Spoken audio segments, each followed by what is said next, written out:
Hello everyone.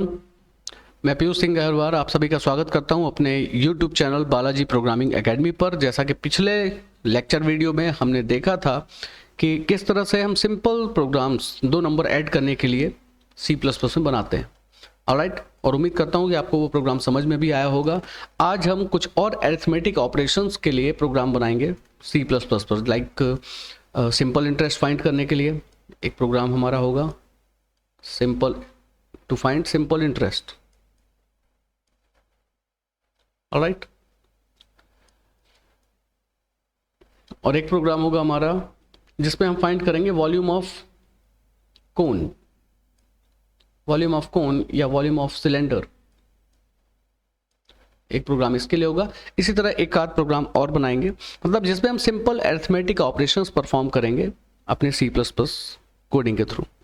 Alright, तो चलिए सीधे प्रोग्राम बनाते हैं। प्रोग्राम बनाने के बाद उसको हम समझेंगे कि एग्जैक्टली प्रोसेस किस तरह से परफॉर्म हो रही है। ऑलराइट,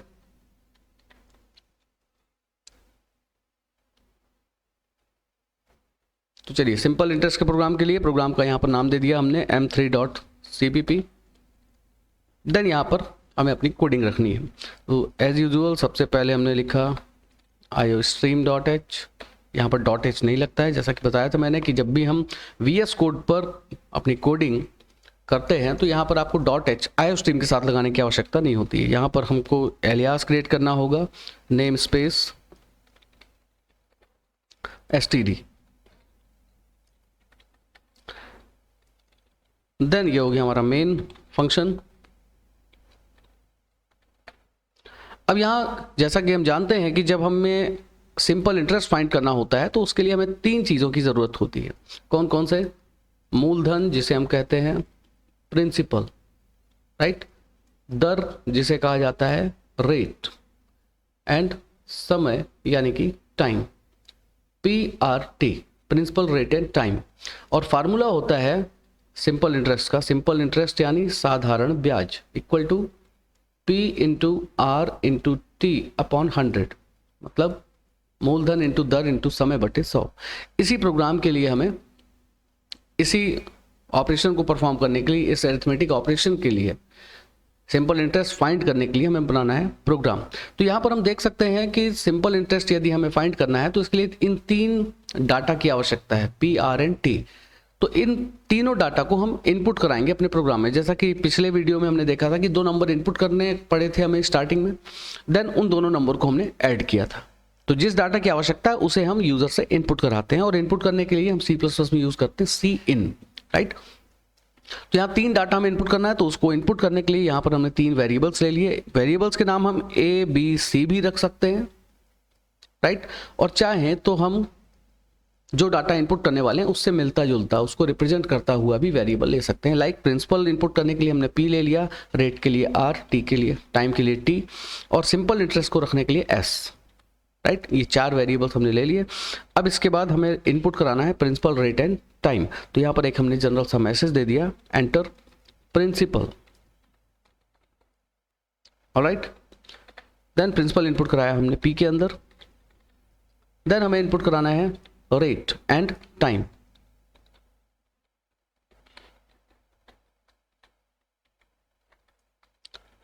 रेट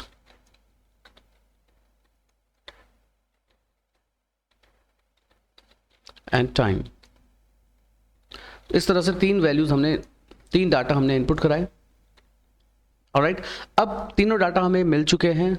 अब इसके बाद हमें इस डाटा को रखना है अपने फार्मूला में। तो यहाँ पर फार्मूला जो हमने अभी डिस्कस किया था, simple interest equal to P into R into T upon 100। Clear? जैसे इस फार्मूले को कंपाइलर परफॉर्म करेगा तो S के अंदर हमारा आउटपुट, यानी कि जो हम फाइंड करना चाहते हैं, that is simple interest, S के अंदर असाइन हो जाएगा। बस जस्ट हमें उससे प्रिंट कर देना है। तो यहां पर हमने एक मैसेज के साथ में simple interest equal to S की वैल्यू को प्रिंट करा दिया। दैट्स इट, इतना काम है। अब इसको रन करके देखते हैं कि एग्जैक्टली ये क्या आउटपुट दे रहा है। ऑलराइट, सबसे पहले हमसे एंटर प्रिंसिपल अमाउंट मांगा जा रहा है। यहाँ पर सपोज हमने दे दिया 3000, राइट। देन रेट हमने दे दिया 2 एंड टाइम दे दिया 3। This is the result. Simple interest यहाँ हमें मिल रहा है 180, राइट। अब आप चाहें तो कैलकुलेट करके देख सकते हैं, बिल्कुल सही आपको आंसर मिलेगा 180। ये होगा सिंपल इंटरेस्ट इस मूलधन, दर और समय का। ऑलराइट, तो इस तरह से हम सिंपल इंटरेस्ट फाइंड कर सकते हैं अपने C++ प्रोग्राम के थ्रू। क्लियर। अब आइए आगे नेक्स्ट अगला प्रोग्राम देखते हैं। अगला प्रोग्राम जैसा कि मैंने बताया था कि हमें वॉल्यूम ऑफ कोन या वॉल्यूम ऑफ सिलेंडर फाइंड करने के लिए प्रोग्राम बनाना है। तो चलिए पहले देखते हैं हम कोन के लिए। अगर हम कोन के वॉल्यूम के फार्मूले की बात करें तो फार्मूला क्या होता है, volume of cone equal to 1/3 pi R square H. Alright, अब इसको यदि हम सिंप्लीफाई करें, क्योंकि इस तरह से तो हम ऑफकोर्स कोडिंग में लिख नहीं पाएंगे 1/3 पाई आर स्क्वायर एच, ठीक है। तो पावर लगाना, पाई बनाना, ये सारी चीज़ें पॉसिबल नहीं हो पाएंगी कोडिंग में। तो यहाँ पर हम किस तरह से इसको लिखेंगे, इसको सिंप्लीफाई करने के लिए यहाँ लिखा हमने 1/3। देन पाई की वैल्यू जैसा कि हम जानते हैं कि 22/7 होती है। ऑलराइट, देन इसके बाद R square means R into R, right, and into H. तो कुछ ऐसा करने, सिंप्लीफाई करने पर कुछ ऐसा फार्मूला बन रहा है। तो इसको हम कुछ इस तरह से लिख सकते हैं 1 इंटू 22, तो ऑफकोर्स ये 22 हो जाएगा, right.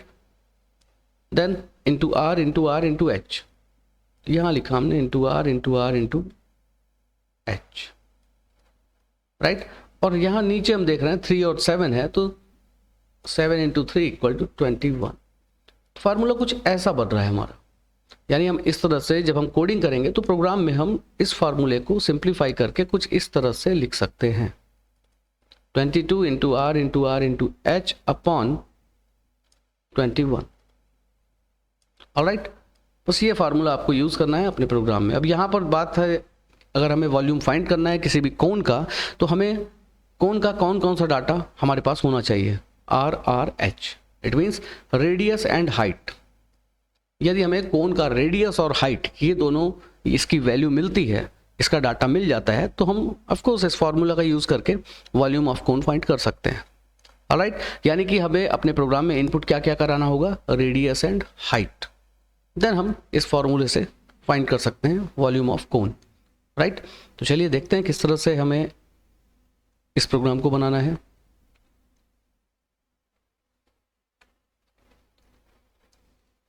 Next programme m4.cpp, file name दिया हमने, राइट। अब यहां पर हमें क्या क्या वेरिएबल्स चाहिए, 3 वेरिएबल चाहिए।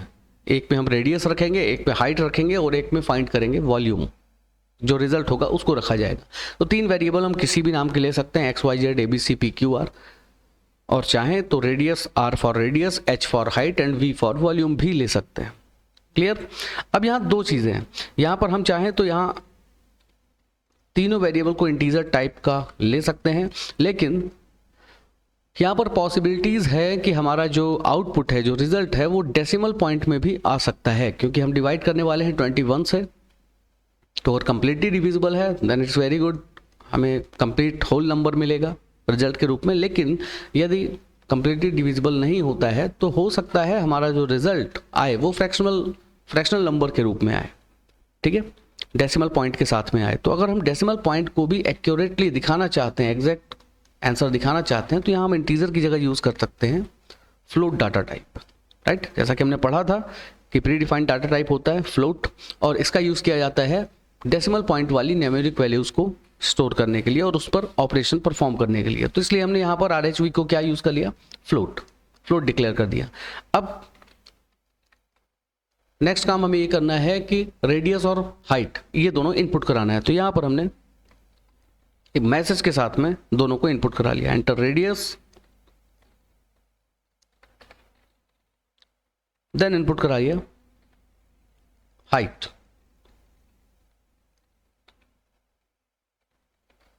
Alright,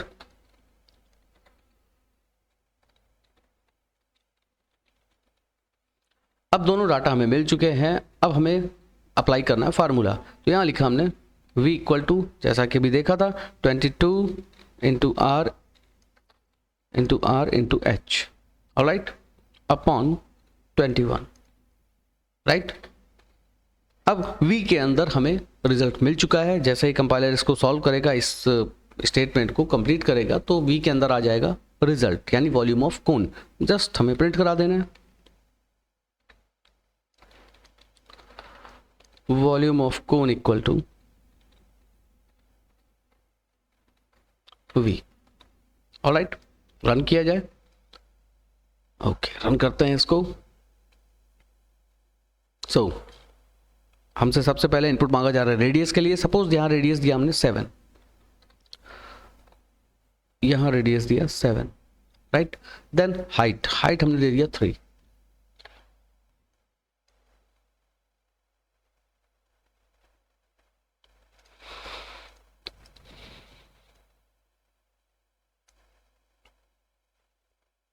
volume of cone equal to 154, ठीक है।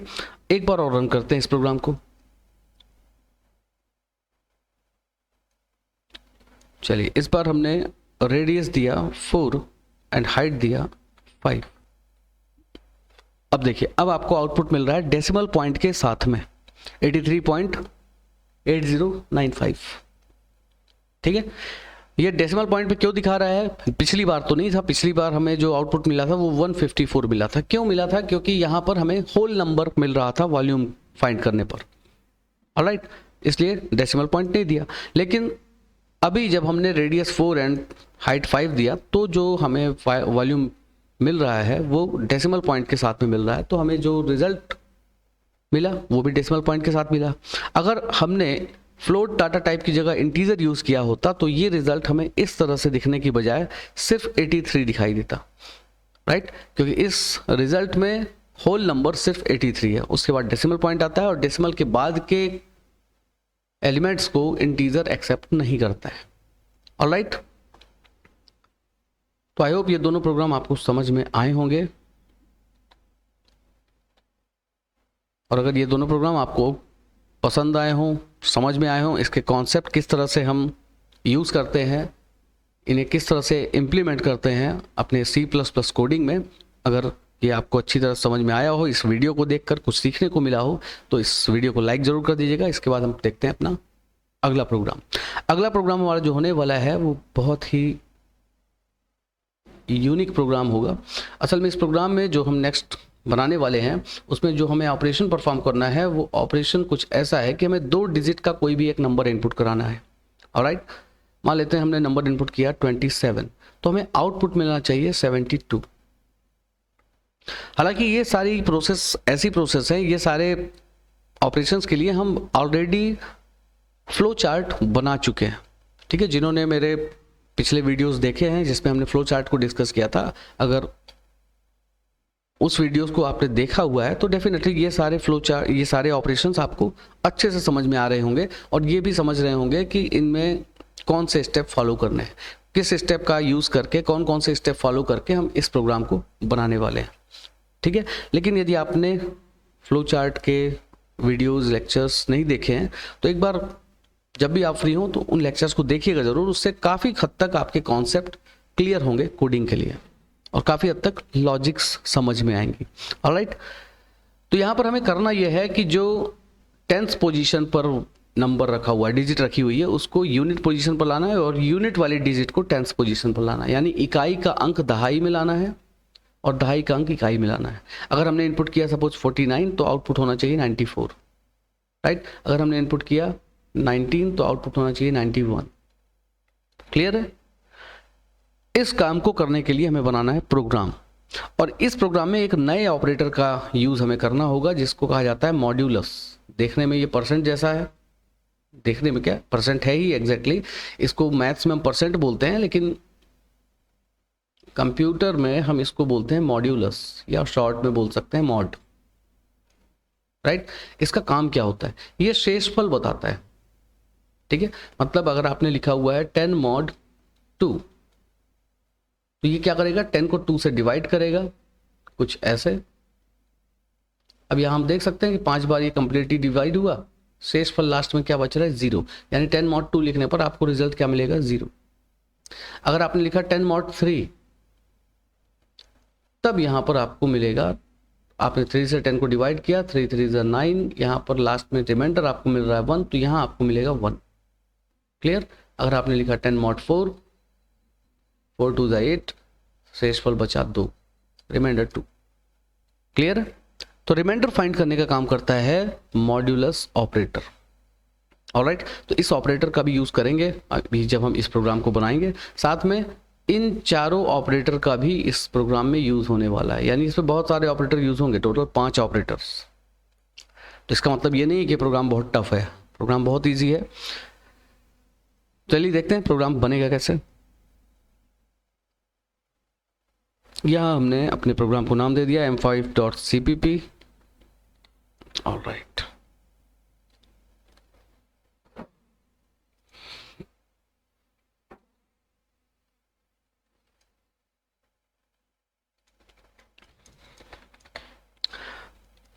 सबसे पहले तो यहाँ पर हमने एक वेरिएबल डिफाइन किया जिसके अंदर में 2 अंकों की एक संख्या इनपुट करानी है, और उसके लिए यहाँ पर एक मैसेज दे दिया, enter a number of 2 digits.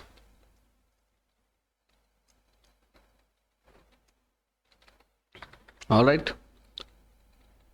अब इनपुट करा लिया ए के अंदर अपनी वैल्यू। ठीक है, जो भी नंबर है 2 डिजिट का वो हमने ए के अंदर इनपुट करा दिया। अब इसके बाद यहाँ से हमारी शुरू होगी लॉजिक। यहाँ पर सबसे पहले हमने लिखा integer B equal to A mod 10, सबसे पहले ही मॉड का यूज हुआ। इसके बाद हमको लिखना है A equal to A minus B, then A equal to A upon 10, then B equal to B into 10 plus A. Alright, अब यहां पर आप देख सकते हैं कि आपको 5 ऑपरेटर की जरूरत पड़ी है इस प्रोग्राम में। अब जैसे ये सारे स्टेप्स कंप्लीट होंगे, जैसे ये सारे स्टेटमेंट्स कंपाइलर रीड करेगा, तो हम क्या देखेंगे कि बी के अंदर हमारा रिजल्ट आ चुका है। बस उसी बी की वैल्यू को हमें प्रिंट कर देना है। यहां आपने दे दिया new number equal to B. Right, चलिए इस प्रोग्राम को रन होने से पहले समझ लिया जाए। ठीक है, रन बाद में करेंगे, पहले समझ लेते हैं इस प्रोग्राम को एग्जैक्टली हो क्या रहा है।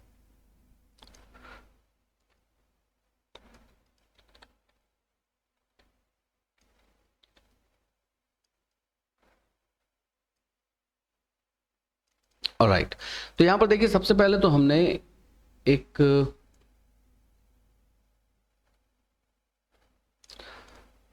ए नाम का वेरिएबल लिया हुआ है, then enter a number of 2 digits, हमसे इनपुट मांगा जाएगा ए के लिए। तो मान लेते हैं हमने ए में इनपुट करा दिया वैल्यू 58। ऑलराइट, ये ए की वैल्यू हो गई। देन अगली लाइन में हमने लिखा है integer B equal to A mod 10। A mod 10 मतलब ए को 10 से डिवाइड करना है और जो भी रिमाइंडर शेषफल बचे वो बी में रखना है। तो बी में शेषफल क्या आएगा, ए को 10 से डिवाइड करना है, 58 को हमने 10 से डिवाइड किया, तो यहाँ पर 5 टाइम्स ये कंप्लीटली डिविजिबल होता है और लास्ट में हमें शेषफल क्या मिल रहा है 8। तो यही 8 आ जाएगा किसमें, बी के अंदर, यानी बी की वैल्यू हो गई 8। ऑलराइट, देन अगले स्टेटमेंट में क्या लिखा हुआ, A equal to A minus B. अब ए भी हमारे पास है 58, बी भी हमारे पास है 8, तो ए माइनस बी करने पे क्या मिलेगा 58 माइनस 8, यानी ये मिला हमें 50। अब ये 50 जो मिल रहा है ये असल में फिर से हमें ए के अंदर रख देना है। यहाँ पे लिखा हुआ ना A equal to A minus B, A में से बी को माइनस करिए, जो भी बचे, जो भी हमें रिजल्ट मिले वो ए की नई वैल्यू कहलाएगी। तो यानी यहाँ ए की नई वैल्यू क्या हो गई अब 50। अब आपको इस वैल्यू को भूल जाना है, अब ए की वैल्यू इसको ध्यान रखना है, ए की वैल्यू 50 हो चुकी है। फिर आगे लिखा हमने A equal to A upon 10, A upon 10 यानी 50 अपॉन 10, ए 50 हो चुका है, ए अपॉन 10 50 अपॉन 10 किया, तो अब ए की वैल्यू क्या हो गई 50 अपॉन 10 यानी 5, यानी अब ए की वैल्यू हो गई 5। राइट, और यहां पर हम देख रहे हैं कि बी में 8 हमको पहले ही मिल गया था। राइट, तो अब b है 8, a है 5, अब उसको रखना है हमको इस स्टेटमेंट में, b equal to B into 10 plus A, B into 10 b कितना है 8 इंटू 10 किया तो ये हो गया 80। देन आगे लिखा है प्लस a कितना हो गया था 5, तो आपने इसमें प्लस a किया तो ये क्या मिल गया हमें रिजल्ट 85, राइट। और ये 85 किस में रखा जा रहा है b के अंदर, यानी ये वैल्यू होगी आपकी b की। जो 85 रिजल्ट हमें मिल रहा है वो b के अंदर रखा जा रहा है। देन आपने उसी b को एज अ रिजल्ट प्रिंट करा दिया, new number equal to b, तो आपको आउटपुट में मिल जाएगा 85। हमने इनपुट क्या किया था स्टार्टिंग में देखें, वैल्यू जो हमने इनपुट की थी वो थी 58 और रिजल्ट मिल रहा है 85, यानी कि दोनों डिजिट्स आपस में इंटरचेंज हो रही। क्लियर। अब चलिए इस प्रोग्राम को रन करके देखते हैं। अभी इसको रन नहीं किया था हमने, ये हमने रन किया प्रोग्राम को। सबसे पहले हमसे मांगा जाएगा 2 डिजिट का कोई भी number. Alright, enter a number of 2 digits. यहाँ दिया हमने तो वही नंबर देते हैं 58 और ये रिजल्ट हमें मिल रहा new number equal to 85। Clear. तो इस तरह से किसी भी ऐसी संख्या जिसमें 2 डिजिट हैं उसके डिजिट को इंटरचेंज करने का काम करेंगे हम C++ के थ्रू। क्लियर। तो उम्मीद करता हूं ये सारे प्रोग्राम, जो 3 प्रोग्राम आज हमने देखे आज के इस वीडियो लेक्चर में, ये आपको अच्छे से समझ में आए होंगे। इनका कॉन्सेप्ट आपको क्लियर हुआ होगा, लॉजिक्स इसकी समझ में आई होगी। और अगर ऐसा है तो प्लीज़ इस वीडियो को लाइक ज़रूर करिएगा, साथ में चैनल को सब्सक्राइब कर दीजिएगा और ज़्यादा से ज़्यादा अपने फ्रेंड्स जो स्टूडेंट्स हैं कंप्यूटर साइंस के उनको शेयर करिएगा ताकि वो भी सीख सकें computer programming. Alright, thank you so much. जय श्री राम।